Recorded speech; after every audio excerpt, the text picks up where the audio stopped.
Broadcast is now starting. All attendees are in listen-only mode. Good evening and welcome to this presentation, The Full Student by Kadeem Leslie. This presentation this evening is brought to you by Mapping Your Future, and I'm Kathy Mueller, Executive Director of Mapping Your Future. Just a few housekeeping items before we get started. As an attendee, your telephone line is muted, but if you have any questions this evening, you can enter those questions in the question tab on the GoToWebinar toolbar. If you're having any technical issues, you can let us know that by sending an email to webinars@mappingyourfuture.org. Our presenter this evening is Kadeem Leslie. He's a straight A college student, an entrepreneur, and a very successful college student who has overcome some challenges and is willing to share his success with everyone this evening. And so now I'm going to turn it over to Kadeem. Kadeem? Thank you for the introduction. Thank you for the introduction, Kathy. This is wonderful to be here. We're going to get into a lot of things today. I hope that by the end of today, we'll, become a family and we'll be able to connect and, from here on after. But today specifically, I hope that you engage with me. This presentation really works as good as, you ask questions. The more questions you ask, the more you get from me, the more I'm able to give to you. And so I really want you to leave here feeling and knowing more than you started with. And so without further ado, let me talk a little bit about who I am and where I'm coming from so that, you can see that I'm being open to you. And you also want to know who is talking to you, right? So without further ado, let's get into it.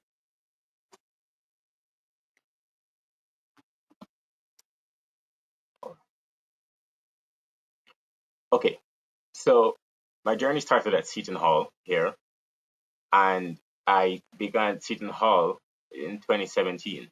And this is the list of things that I started as a freshman. Now, one of the things I like about this list is, looking back, that seems like so many things to do on top of, getting straight A's. And there's one thing that's not listed here, which is an entertainment company that we did. It didn't last very long. It lasted about a year and a couple months. But looking back, one of the things that I really like about this list is that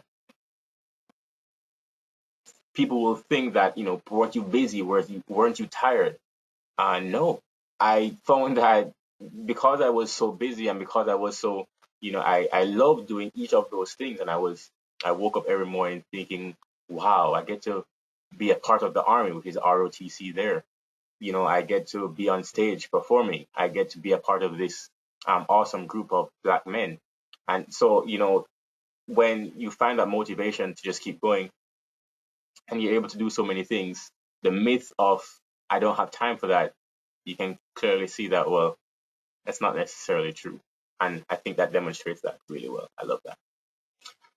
Moving on to 2018, some of the things continued. I became a peer advisor. A peer advisor at Seton Hall, our job is to welcome in freshmen each year into the Seton Hall environment from high school to help in their transition, not only socially, but also academically. And so, many people come to college and, they're lost, they don't know where to go, whether physically or, like with the entire college experience. We provide that guide to say, hey, I've been through this, let me show you. It's actually ironic that out of that came the full student. So the full student began 2019. Let me move this tab here a little bit. Right. So the full student began in 2019. And what happened there was, as I was a peer advisor, I found that I was helping students a lot more with academics than social issues, right? People seemed to be managing really well, especially toward the spring semester. People had formed their friendships and so on. But what people were struggling with most was, well, how to improve their grades. Now, people's grades weren't necessarily bad all around, but people with B's came to me and said, hey, I know that you're doing really well. What do you do? And I would say, well, a few things that we'll talk about later. here's what I'm doing, and it would help them. And so it translated into writing an entire book, because some people were being helped. They told their friends that they were being helped. And I figured if these things can help these few dozen students, then perhaps we can help thousands. And that's just been an awesome experience. The last thing I wanted to point out there in 2019 is Lacrosse Club. And I get questions about that from time to time, about why that might be there. And, I don't seem like a lacrosse player, and I'm not. But I did that just because I liked being a part of founding something. I like seeing projects come to life. And you see, when you find something that you like to do, you're able to do it and combine it with, out of the box interests that, you find these spaces where you can truly express yourself. And that's just a beautiful message that comes out in that point. So, perhaps you'll see me start a Harry Potter club. And I don't really watch Harry Potter. I'm sorry. But, it does align with just seeing stuff grow. And I love that. So a really, really nice thing to see there. And 2020, which was last year, and moving on, I became a part of the Black program, which is a new initiative started by Seton Hall, which focuses on diversity within Seton Hall and really promoting that more than just as a club, but as a program that has financial backing, which is a really great initiative by the university. And also, I became a part of the real estate club, which is a wonderful experience, especially having done it for so many years. So that's a little bit about me. I was asked the question, why did I choose economics, which was my major?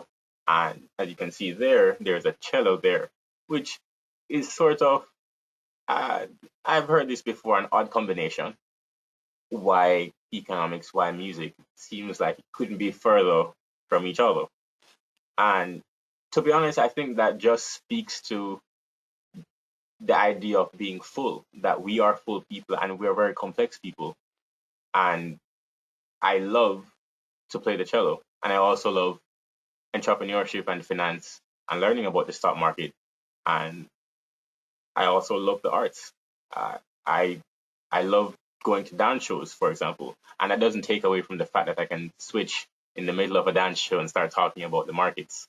And so the idea of the full student then is what we'll come to next. So let's go through a bit. According to a world poll conducted in 2013 by Gallup, 15% of the world's entire population is engaged in the work, which means that 85% of all full-time employed adults in the entire world are disengaged. In the US, it's a little bit better, where 3 in every 10 Americans are engaged in their work. But then that still leaves around 70% of Americans that are disengaged. Now, looking back, as college students, college is supposed to be the place where we find our passions, right? Now, this lays the groundwork for what we're going to talk about next. But you can see how there might be a disconnect. So then what do we do? Myth or fact? College will reveal your passion. Myth. I'm sorry to burst the bubble, but here's the truth. College doesn't guarantee, especially based on what we just talked about with the 15%, that it will reveal your passion. But college provides a wonderful opportunity for us to find it. You see, let's talk a little bit about what college is for the wider community. College provides a subset of an entire population where we are able to take good risks, make good mistakes without it being detrimental to us in the future, right? So then we think about college that way. It means that college is the ideal time to try new things because the stakes are lower. Let me give you a case in point. The average college student will change their major at least twice in college. But how often do you think you could get someone over the age of 40, especially with kids, to make a serious career change? Sounds quite hard. Um, if you're listening now, perhaps ask someone when this webinar ends and see what they say. Most people don't, which means that college ought to be used just for that. But then, what I'm saying isn't anything new, right? So then, what is the difference between what I'm saying and the ordinary message of go to college, try something new, find your passion? For that, I'm going to give you my example. So when I was going to college, this was 2017, I was told try new things, find new friends, connect with professors, go to internships, play the cello, right? And there was so many things to balance. And you can see, well, I did just anything. But little did I know that in doing everything, I would find the things that I actually felt passionate about. You see, what most of us think is that, well, we get into college and then we have all these things to master. We start thinking about social social aspects, and we start thinking about connecting with professors, and we start thinking about the end goal to get that internship. There's so many things to balance, but what I want to say, the difference is finding our passions and trying new things in college is perhaps the most important focus for any college student. Why? Because just maybe if we had more people finding what they like to do in college, we wouldn't have only 15% of the entire world engaged in their jobs or in anything that they want to do. You see, I think as an economist, right? Hear me out. Productivity is linked to engagement, which means as an economist, I want the states to be more productive, which means that I need more engaged students. I need more engaged thereafter workers. So then, if I can get you to be more engaged in what you're doing because you love it, then my kids benefit. Well, and so do yours. That's me as an economist. So I will say that $500 million every year is lost just to disengage workers in the US. Think about that. As a person, I want to see more college students thrive and live fulfilling lives. Especially with the rising cost of college, I think that's more important. That students feel like they're getting what their money is worth in college. Because many students, they need that. So then, what's the solution? Here's where we're getting to our things. The full student. So, the full student provides the college playbook for success. But ironically, it starts with getting great grades. You can see number one there. But then it goes way above and beyond that to show that there's more to life than just college. College is really a stepping stone to a greater life. But many, especially when you're younger, many college freshmen and many high school seniors don't see that yet. And unfortunately, many adults didn't learn that lesson either. So hopefully we can change that. The book goes on to talk about more topics, but a little bit more about the book. It it took about 2 years and way more, of course, research than that before that. But it took about 2 years of research and many more years of experience with the help of dozens of professors, teachers, students, philosophers, thinkers, and of course myself. Goes into a lot into this book. And so the full student is someone that believes that college, getting great grades is just the beginning of college. And then going on to live a full life, this book can help you do that. All right. So I'm going to open up the floor to some questions just after this slide. And the question that I want you to think about when we get there is, what do you believe college is? All right, let's go. So there are some important topics here.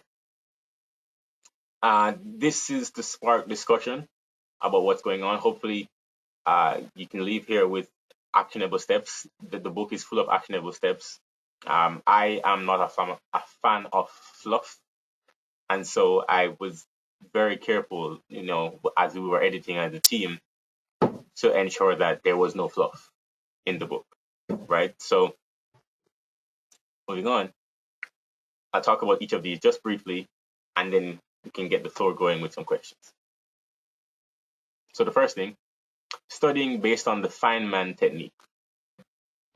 So what is included in the book is to show how top students study, which doesn't have to do with major. It's not tied to any major. It's not tied to school. It's not tied to language, because the brain functionally learns the same way.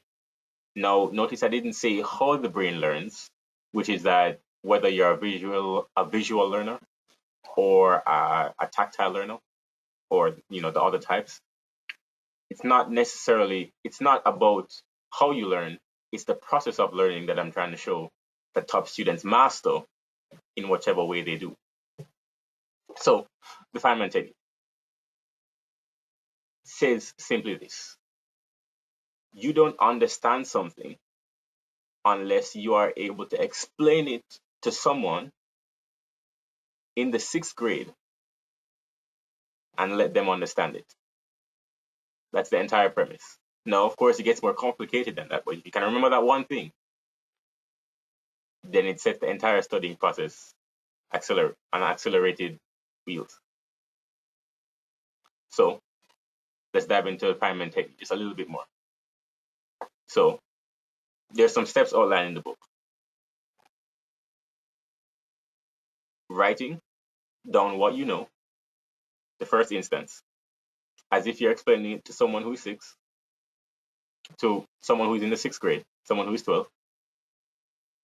Whatever you're not able to understand, you have to go back to the source and review it. And then you have to do the entire thing again, as if you're explaining to someone who is 12. Now, the idea here is that in the second step, when you have to question what you don't know, that is the idea of self-testing. Top students all over the world separate themselves by self-testing. An emphasis on self-testing will get you ahead of the competition. So, with that said, I'll open up the floor to questions in a little while. Spaced repetition. I just want you to get a feel for what each of these are. Spaced repetition. The book uses the analogy of the gym, and this is one of my favorite chapters. The book uses the analogy of the gym. So in the gym, anyone who's ever worked out, let's say you want to gain muscle over a period of 6 weeks. So every Monday, you're going to work out for 4 hours. Now, anybody who knows the gym knows that 4 hours every Monday, that's a horrible way to go about working out. Why? Because you might hurt yourself, because 4 hours is a very long time. What would be more efficient is if on Monday and Wednesday and Friday, you were to space the workout. So let's say 90 minutes on Monday, 90 minutes on Wednesday, and then an hour again on Friday. That's way more effective at the end of 6 weeks, which is the key, than doing Monday, 4 hours on Monday, 4 hours on Monday. So then if we were to bring that to the classroom, it sounds simple, right? But then what do we see most students doing? Waiting until the weekend to study, which is a problem. We can't wait until the weekend. We can't wait until 3 days before the test to start studying.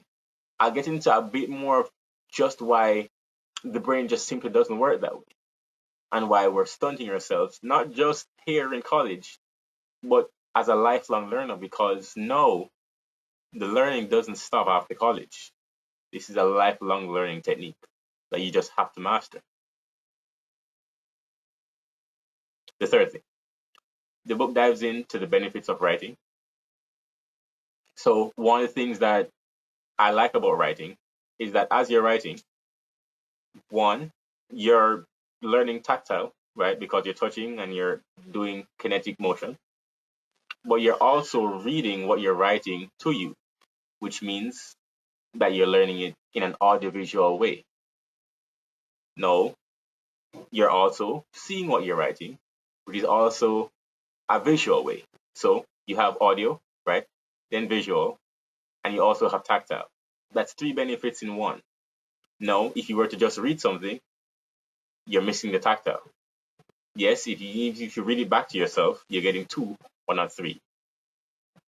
If you were to just type something, it's not as useful as writing, but it's still better than just reading it. And you see, the benefits of writing has been proven over and over again, but students still think that maybe I don't need to do it. Top students are disciplined enough to do it, even when I don't feel like doing it. And that's what separates them. Next thing, the book dives into residual attention and talks about the math of residual attention.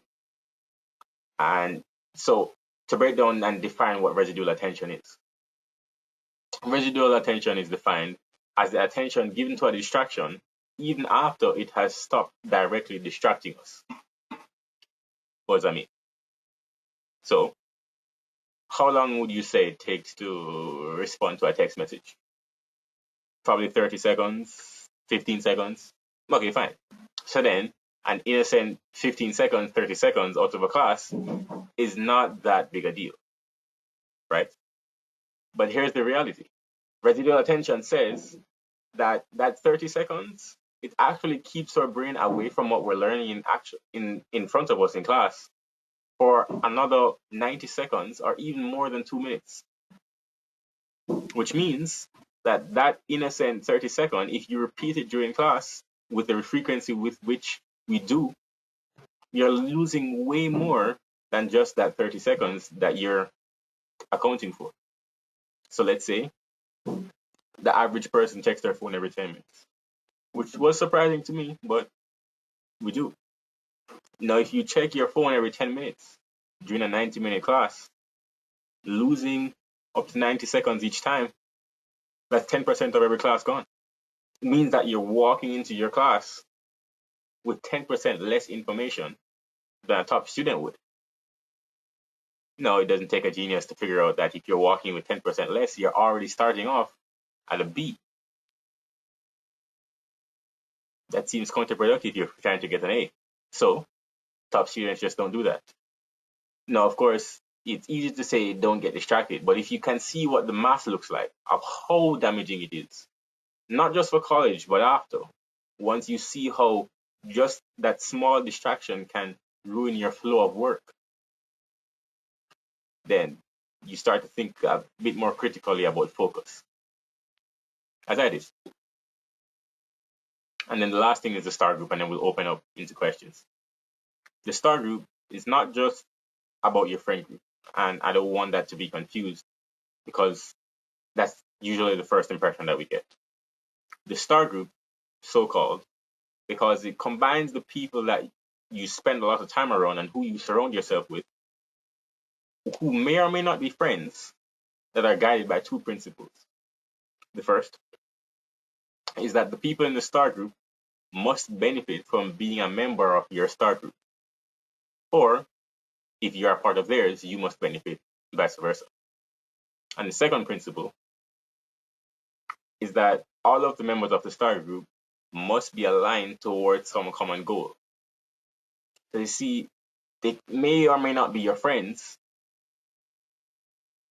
but these are the people with whom, as we've seen through the research, who are finding most success in college and then finding fulfillment thereafter.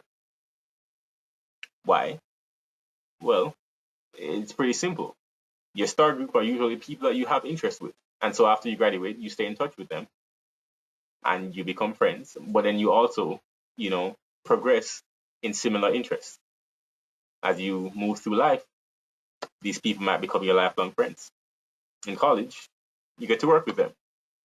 It's a win-win. So focus on not necessarily friends, because you can have those, but think about, what does my start group look like? And with that, we're going to open up to some questions. Do we have any questions in the chat, Kathy? So thank you, Kadeem, for that. That was fantastic. And I do have a couple of questions for you, and some of these are my questions. And one of those questions, and we do have some questions too from the audience, and I'll get to those. But while I'm getting ready to ask you those questions, I wanted to find out, one of the chapters in your book is about being selfish. And that seems a little counterintuitive. So tell me a little bit about what you mean by that. Oh, I love that. I love that. The title of that chapter. Actually, it's a funny story, because when I was writing that, the title, I laughed to myself. I said, someone is going to have a problem with this, and many people do. But so, jokes aside, so it's not necessarily about being selfish. To put your guard down. For those who haven't read the book yet, the chapter talks about it. It defines the title. It redefines the title to indicate that it's about benevolent selfishness, right? So the title really should be benevolently selfish, if you will. And what it is indicating is that as college students, we can sometimes get lost. And it starts with a story. I believe it does start with a story. Um, and we as college students can get lost in wanting to fit in with everywhere or be at different places and not let anyone down, right? But what it talks about is, you have to think about the investment that you're putting into yourself, because that's really what college is. You can think of, like a business needs capital. You are investing in your human capital, which is your education, to make yourself more valuable. And because you're paying so much money for it, it's not something to take lightly, right? So then, as you are paying for your service, you ought to be making sure that you are maximizing the service that you're paying for. And that's really what being selfish is. It's having in the back of your mind at all times, really, that at the end of the day, you are doing things so that you can maximize your college experience. And now here's the caveat. When people hear that, they think, oh, wait, that means I don't have to talk to anybody. and that's what I love about benevolent selfishness. Because you see, benevolent selfishness, the benevolent part is that you're investing in your human capital with the end goal to provide for everybody else. You see, because that's one of the big, mysteries of life. What's the purpose of life? The people who you find are most happy are the people who are giving. And so selfishness without benevolentness is emptiness. And so you have to give, you have to care, you have to go out there and, be a part of the world. And so what is the story that's given in the chapter. It's a young man who, as he's not wanting to disappoint his friends, gathering for pizza every weekend. I understand that it's peer pressure. But then I said, okay, well, think about this. Your friends are in a different major. He's a bio major. Your friends are in English majors, they're business majors, their workload is a lot less. As an econ major, I know bio students, they have a lot, right? So then if you're attempting to compete with them, right, they're not feeling the pressure that you are. Why not take a step back and think, okay, hold on, let me make sure that I'm taking care of myself first so that I can be with my friends and live a better life when I'm with them. So then think about yourself so that you can be more full around the people that are around you. Because the last thing you want is to be at a party and you are the only one with a laptop because you have an essay tomorrow. Yeah. That kind of reminds me, that piece of advice reminds me of what they tell you on the airplane, like in case of an emergency, that you put your air mask on first and Right. then help the children or others around you. That's a perfect Because, analogy. yeah, because you can't help other people if you haven't helped yourself, right? So, right. Absolutely. So one of the questions that we have in the question submitted from an audience member is whether or not you have any tips for students. And I'm assuming that means probably along the lines of study tips or doing well in class. And I know you had some things in the book about that as well. And do you want to share some of those, some of the things that you've done as a college student that have helped students in addition to the ones you've already kind of talked about, or reiterate some of those?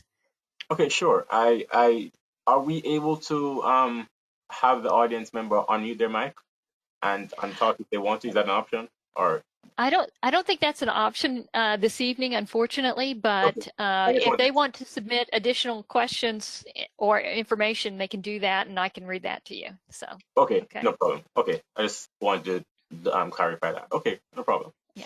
Okay. So the question was about tips for studying inside the classroom. So I think it so understanding the Feynman technique is very good. So the book talks about um it's a lot here. Okay, great. So the book talks about specifically where students go wrong in the Feynman technique, and in the self-testing especially. So one of my favorite things in there is that students tend to lie to themselves. Um, the lies that we tell ourselves, or some of the lies are, I know that well enough, or I'll remember that, or I don't need to write that down, or uh, that probably won't be on the test. Lies like that is what causes students to, make foolish mistakes. I'm sure there have been people in this room who have said, "Oh, I didn't study that part of the chapter. I didn't think he would be on there," and that's unfortunately that happens to all of people. And if you compound that, it can separate you a lot, right? And so one of the things is, to answer your question directly, remember not to lie to yourself. That's one of the key things. If you don't know something thoroughly, then just admit that. Because if you're lying to yourself, you're only harming yourself. I don't want you to be harmed. Just be honest. Second mistake that people make is not writing. So this gets into the benefits of writing. So a little bit about the brain, right? There was this the I guess you call him a philosopher. I hesitate to say that because he did a self test. It wasn't a formal test that he did, but he did a self test. But ironically, his understanding of memory is what all of the formal tests today are kind of based on. So he was just a brilliant mind. But so what he I don't remember his name right now, but what he showed the world was that after 3 days, 80% of what we have in our memory is gone. Well, not totally gone, but 80% of it is gone, which means that if you haven't looked at something after 3 days and you're thinking, okay, well, the test is in 2 weeks, I don't need to study for it, which is what most students do, it's not going to be there. So if you understand that after 3 days, the clock starts ticking on how much information I'm losing, then you start to think, okay, well, then perhaps I should look at it a second time, just a couple of days later, and then maybe once more just to make sure I have it. And then maybe I can put it on for a week and then look at it again later. So the mistake is if you haven't written anything down, then there's nothing to look at 3 days, or even if you don't look at it 3 days, there's nothing to look at 2 weeks later. So then you must write. Even if you're an audio learner, even if you're a visual learner, you must write. Because if you think that you're just going, maybe you understand it, but when it comes time to start studying, 2 weeks later, you're not going to remember because the brain simply does not work that way. So again, going back to one, don't lie to yourself, right? But go ahead. I was just going to say, I know too, one of the things that when I was in college that was helpful to me is when I had a challenging class, like chemistry, for example. It was challenging for me as a communications major, Right. but I had requirements of completing science courses that if I waited too long to talk to the professor about it, that was always an issue for me. And so I needed to address any problems that I had with the class right away. So don't wait, right? What do you think about that? Right, So. absolutely. That's exactly a great example. I think of, as you were talking, just those subjects, the idea of writing and repeating, it's ingrained, mathematical subjects, they're ingrained into the type of subject as it is. But you see, everybody else isn't necessarily used to that. Now, coming from a musician, even, outside of school, I was used to writing. If you were to see, I don't have an example of music close by, but a sheet of music, there are pencil markings all over. Because if you're going to memorize 10 pages of music, I'm not storing that in my mind along with the notes because there's stuff I need to remember, like get soft hair or use a shorter bow hair, that I simply can't store that in my mind. But perhaps if I studied for a week and seeing it in the page in front of me, I remember, right? Or even if I forget, I'll see it on stage as soon as I'm performing, right? So then we see that outside in different things, but everyone needs to know that information.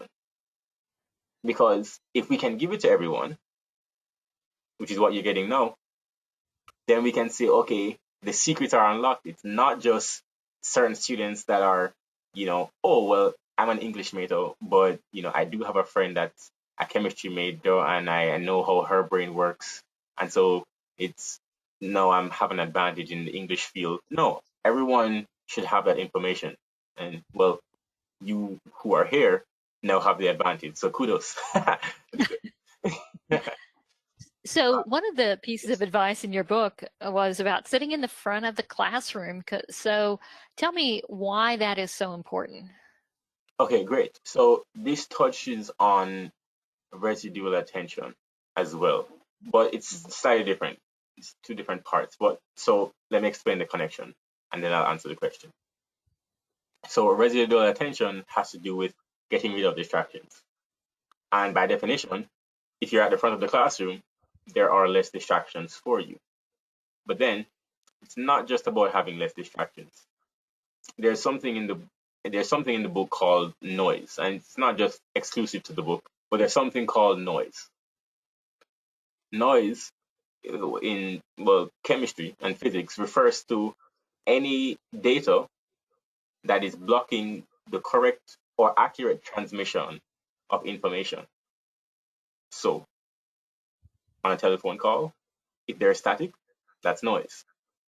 Now, if you're in the back of the classroom, all of the students, all of the backpacks, all of the phones, all of the laptop screens, that's all noise, which makes it harder to learn. No, I chose to sit at the front of the classroom. So then, do you know what I saw? Just the professor. Mm-hmm. Which means that I didn't have to work as hard to block out all the noise. You can imagine being on the phone call. What did you say? I can't hear you. Right? I don't have to do that if I'm at the front of the class. But the people who are at the back, they sometimes say, Professor, could you repeat that? I never had to do that. And I never missed anything that the professor said, even down to, the inflections in his voice or her voice and their body language, which would, as us students know, could indicate like something is more important or it isn't, and facial expressions, etc. Having less noise, the point is, makes your brain learn easier. So then why wouldn't you want to make it easy on yourself? Right? No, Yeah, definitely. exactly. So how important is it for students to make sure that they attend class? Because I hear, oh, I can skip that class today. We're not talking about anything important. So, Here's the thing. So I think this is a sort of complex topic because, as a student, um, I know that there are some classes. Okay, so I'll give a case in point. There have been cases where I got 100 on a test, right? And I know that the next class, all the professor is doing is going over the test. Now, if I get 100, well, there's nothing for me to learn inside the class, and so then I can't definitively say, like, for a case like that, then I have to go to every class. No, usually I do go, but my point is, let's say uh something becomes I like very important for that day, and you're thinking I probably have to reschedule it because I have class. Now, if the class is just going over a test that I got 100 on, well, perhaps I can do the appointment. You see, so I can't definitively say always go to class. But here's the thing: I will tell you the other side. There are micro pieces of information that are said every class that if the top students get them, they make the difference. And the top students get them every time. Why? Because they know that they're there and so they're listening for it every class that they can. It's just small things that the professor says, or the way that he says something, or the way that she says something, that indicate this is important information. You need to know this. Or this is how you think about this, that would make it easier for an exercise that you're doing on the test. Now, you may know what the book says and you may learn from a friend, but when the professor says, hey, here's a trick, there's nowhere else to learn that than from the professor. And so that's why, unless it's something dying or, like that, like of a dire need, I'm more than likely in every class. And so that's the nuance of that situation. so during the pandemic, there've been a lot of students that have been frustrated and had a lot of challenges and been through a lot, and in some cases, you know, probably questioned the value of continuing their education. Can you tell me a little bit about the value of persistence, even during the pandemic? So I think this is an interesting case because I think young people are struggling with this feeling right now, especially because especially um, being influenced by social media. You know, it seems that the people who are outside of college are doing like just the great things, but I think the perspective that perhaps data can show is often missing on social media.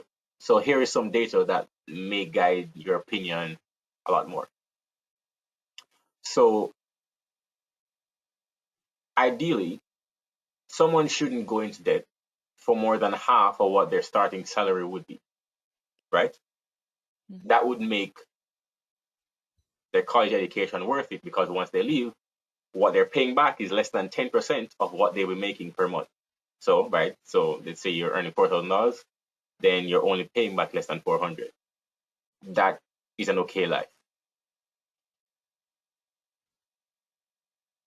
The average starting salary for people out of college is $50,000, which means that for most people, if since oh I didn't say the average starting salary for people out of college is $50,000, and the average student loan debt in America is $30,000, which means that people are just about doing that mark. So most people are getting what they're supposed to be getting from college financially. Of course, there's the bottom 25th percentile who aren't getting that, but the majority are. And you can look at this another way. Statistically, someone with a college degree in their lifetime will earn $1 million $1 million more than someone without a college degree. Now, remember, you perhaps paid $50,000, $80,000, $100,000 for the college degree. But if it's going to return $1 million, that seems worth it as a financial investment, doesn't it? So then, if you look at it those two ways, it's worth it. Because the risk of not getting your degree and dropping out, well, they're pretty high. And so, is college worth it financially? Absolutely. But here's the thing. Here's what the full student is trying to tell you. I think what a lot of students are struggling with is that they see a job or they see the future and the lives that their parents live, and they don't necessarily want to live that way. I'm saying to you, the college student, I hear you, but you can start creating your life while achieving straight A's from as early as you're a college freshman, high school senior, high school junior, before, right? They're even earlier than that. And so if you're focused on using college as a means to supplement what it is that you actually want to do, the dreams that you want to start, the YouTube channel, the podcast, the book that you want to write, right? The organization that you want to start, whatever the case may be, you can do that while achieving straight A's, while developing your star group that will carry you through as your friends for the rest of your life. So then, I hear you. Is college financially worth it? It still is. Don't be discouraged. But if you don't use it correctly, then you're going to be in trouble. You're going to be in that 85%. So it's kind of interesting that you can really, college isn't a time that you put your life on hold. It's an opportunity to live your life while you're in school and pursue your passions. And I myself know that for me, a college education opened a lot of doors, not just to a career, but also to understanding cultural experiences and things like that were very rewarding for me. So Absolutely. hopefully many college students find that to be the case. Absolutely. I will say one more thing. Many people will use the example of Mark Zuckerberg, how he dropped out of college and then, he became a millionaire and then he got his degree after. And people say, well, people on one side will say, well, he didn't get rich by being in college. And other people will say, well, he still recognized the importance of a college degree by being in college. And here's the third argument that people are missing too, which is that Facebook, the story of Facebook, was started on a college campus. And many things are started on college, within the college environment. And that's the power of being in college, is that you can have a launch pad for the rest of your life. Facebook grew to, there are countries where to search something on the internet is, how we say Google it, it's to Facebook it. That came from a Harvard campus. And this goes to show you perspective that, okay, yeah, he dropped out of college, but he still needed the college, right? And so the value of college, okay, it's not only in the academics. I think the academics is perhaps less than 25, maybe 15% of what college is about. The rest of it is the environment, the professors, experiences, the different cultures, the learning that happens outside of the classroom, which you can't afford to waste. You really have to think about this because I want you to go have a full life. I really do. So we have one more question here, and that is, do you have any tips for being productive during finals week? Many students are going through finals right now, and so any suggestions for those students? Okay, so I saw an interesting two interesting techniques that I saw, and I've used in the past. I have a lot to draw from, so no, I don't use one or two things, but I'll tell you these two things because I found that whenever I do use them for something, very useful. So the first thing is creating a page, and I have a word board here. I don't know if you can see it. but let's try to create something here. Can you see this? Mm-hmm. Yes, we can. Mm-hmm. So let's say we have a page here. Pretend that that's a little size page. Okay. So this is a very useful technique for summarizing the entire thing and seeing it in front of you visually, and you benefit from it. It's just so useful. I'll show you. It's just really powerful. So here's what happens. So each of these is going to be main topics that you're going to want to learn, right? Mm-hmm. So let's say you're learning something about math, for example. And what this technique is, people call it different things. People call it different things. And I think the most popular name for it is a cheat sheet, right? So yeah, maybe not aptly called, but either.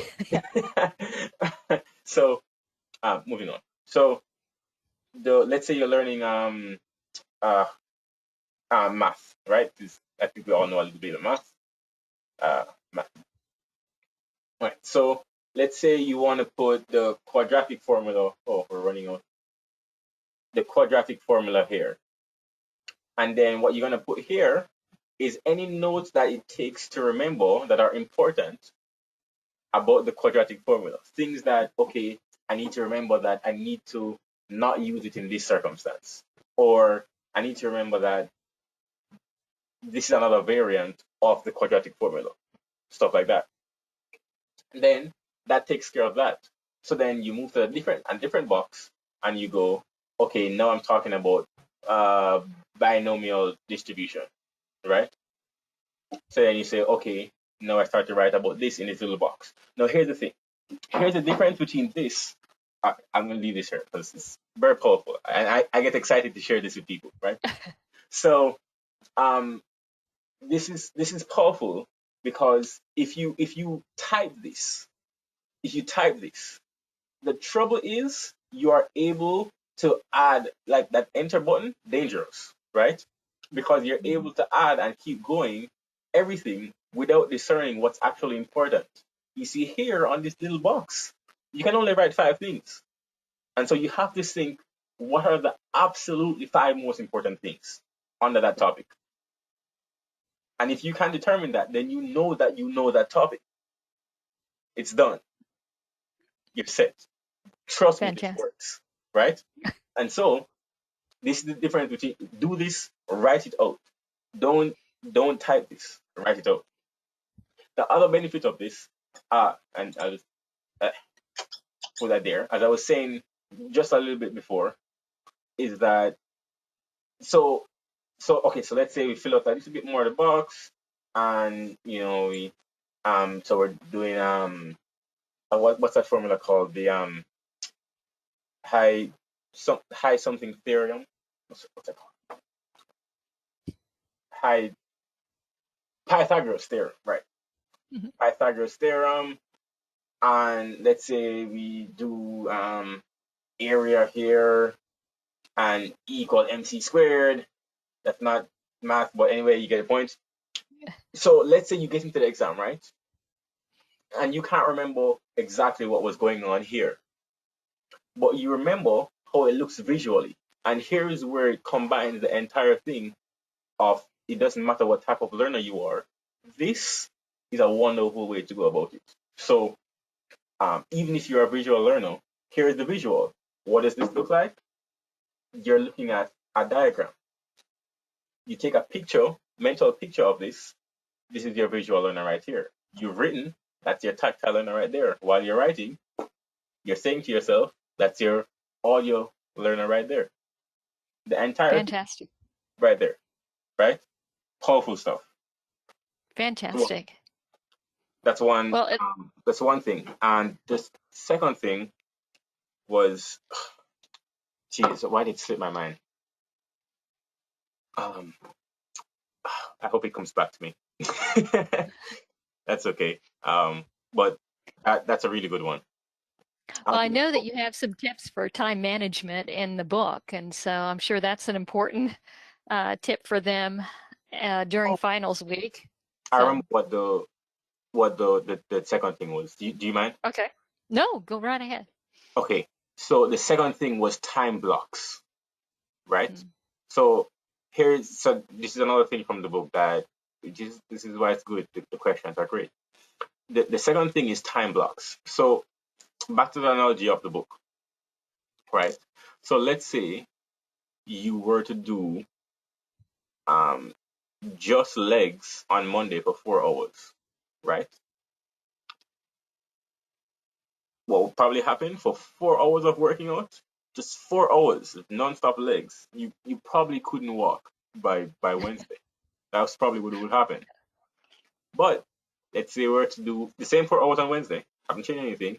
But you do legs, arms, and core. No, as I said, it's not the most efficient way, the just Monday, but you can still function for the rest of the week. And you're getting more gain throughout the entire body. Now, the brain isn't a muscle, but think about this analogy. If you are thinking about, okay, how can I maximize my brain? Then think of legs as, for example, math. Think of the core as uh, mm, history, and think of your arms as, um, you know, business, right? A business-based subject, economics, right? Economics. No, you're saying, all right, instead of just working on economics for the entire day, what I'm going to do is I'm going to work on economics for 90 minutes.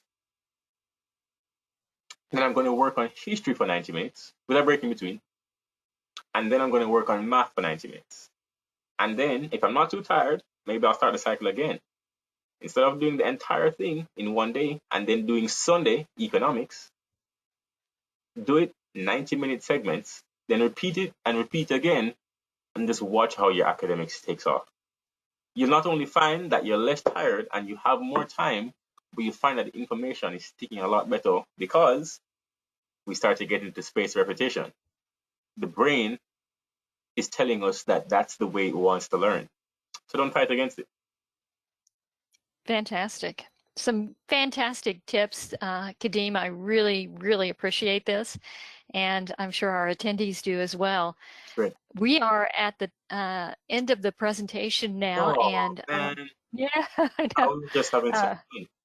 Exactly. And well, we're going to repeat this session on Thursday. So if you're interested in joining that one as well, visit Mapping Your Future and our website. We have the registration form on there, so you can join us for Thursday's presentation. And we're looking forward to that, Kadeem. So thank you very much. Absolutely. And also, his book is fantastic, The Full Student, and we are going to give one of the books to one of our attendees this evening. So we'll be drawing that randomly after the presentation and emailing the recipient to get your information on how we can get the book to you as well. Congrats. Again, yes, thank you again, Kadeem. Thank you to our attendees for joining us for this presentation this evening. And again, we'll be repeating this session again on Thursday afternoon. And so join us if you can. And I want to thank everyone and hope everyone has a fantastic evening. Awesome.